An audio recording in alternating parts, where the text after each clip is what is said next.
All right, let's dive straight into this explainer. If you're a database administrator, a cloud architect, or basically anyone working in IT ops, you've definitely felt the ground shifting beneath you lately, right? The runbooks, the dashboards, the playbooks you've spent years refining, they are all being completely reimagined. So today, we're giving you a concise, professional overview of how you can shift away from simple conversational AI chatbots and start architecting a robust, personal AI ecosystem. We want to build something that actually amplifies your expertise rather than trying to replace it. Here's the architectural blueprint we'll be using today to fundamentally upgrade your operational workflows.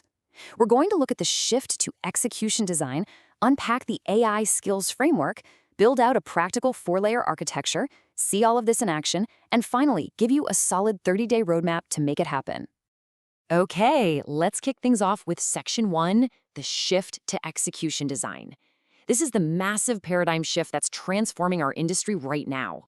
So, the absolutely crucial point here is that we have to move away from manually typing ad hoc prompt engineering questions. You know how it is right now. You type a one-off request, something like, how do I tune a PGA in Oracle 19c? And sure, it works, but the context is instantly lost and it simply does not scale. Every single time you open a new chat, you have to re-explain your specific environment, your naming conventions, your compliance rules. Honestly, it's exactly like SSHing into a server just to run manual, ad hoc commands. It's functional for sure, but it is not operational.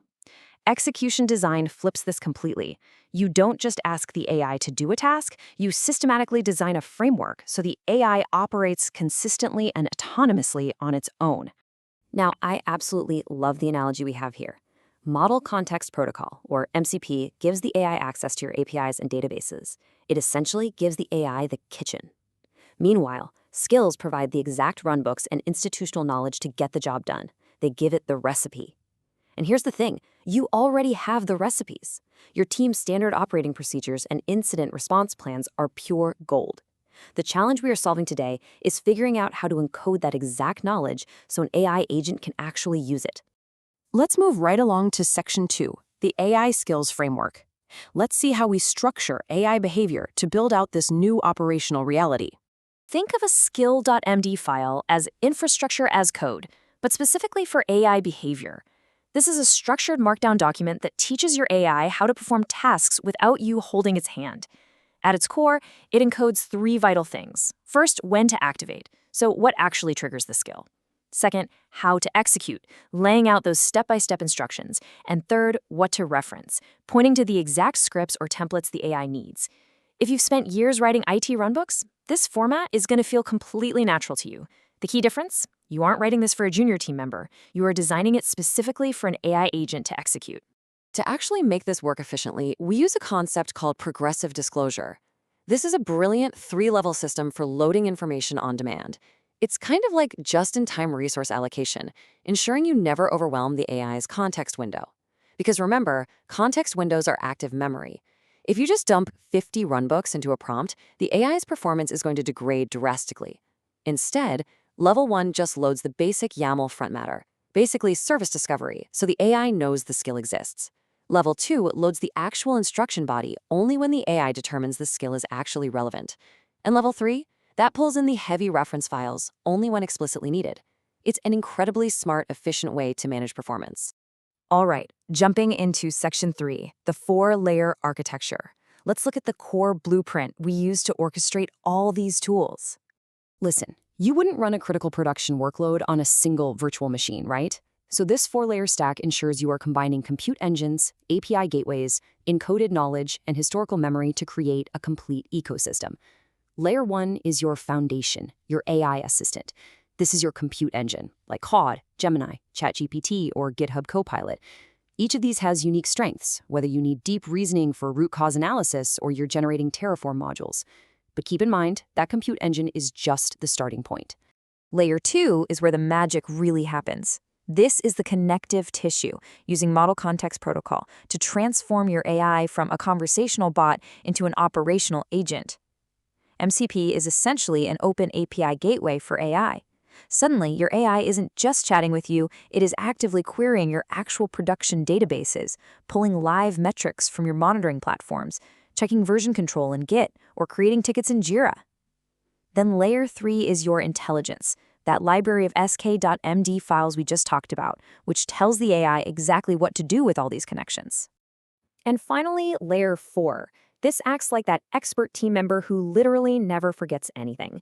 It's your persistent context. It retains topology details, past performance baselines, historical incidents, and even your specific team coding preferences across every single interaction. This memory is completely transformative. Imagine having an AI that just inherently knows your patching levels and remembers the exact topology of your database. You no longer have to spend the first 5 minutes of every chat catching the AI up to speed. So let's actually see this in practice with Section 4, AI Ops in action. Picture this. It's 2 a.m. and a dreaded P2 database alert goes off. Without an AI ecosystem, you are wiping sleep from your eyes, spilling coffee, VPNing in, trying to figure out what changed, running ad hoc queries, and desperately Googling error codes. It takes 2 hours of pure scrambling just to fix it. But in this new AI Ops reality, the AI agent already knows your environment. It used its NCP connection to analyze the live monitoring metrics, ran through your incident response skill runbook, and simply hands you a triage summary with the top weight events, the suspect SQL queries, and confirmed diagnoses. You just cut your resolution time down to 15 minutes. Your role fundamentally shifts from being a stressed-out executor to a calm reviewer and decision maker. So what's the actual actionable path to getting this built? Let's break down Section 5, your 30-day roadmap. This 30-day timeline guides you step by step. Week 1 is all about foundation setup, picking your AI assistant and creating that vital, persistent context file so it learns your environment. In Week 2, you roll up your sleeves for skills development, converting your top 3 most used runbooks into those skl.md files.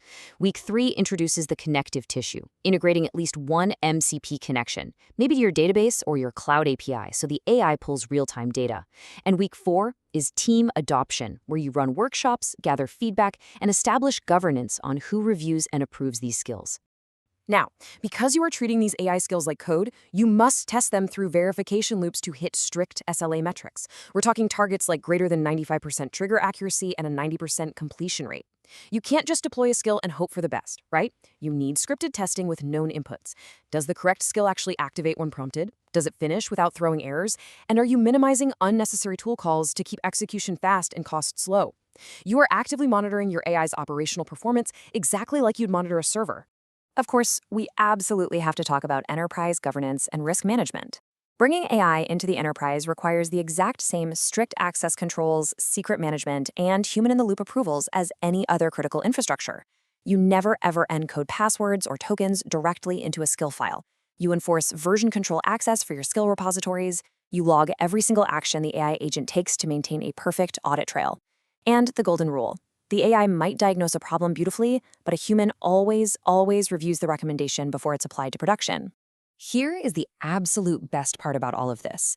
Because Skill.md is an open standard that ports across platforms, the institutional knowledge you encode actually appreciates over time.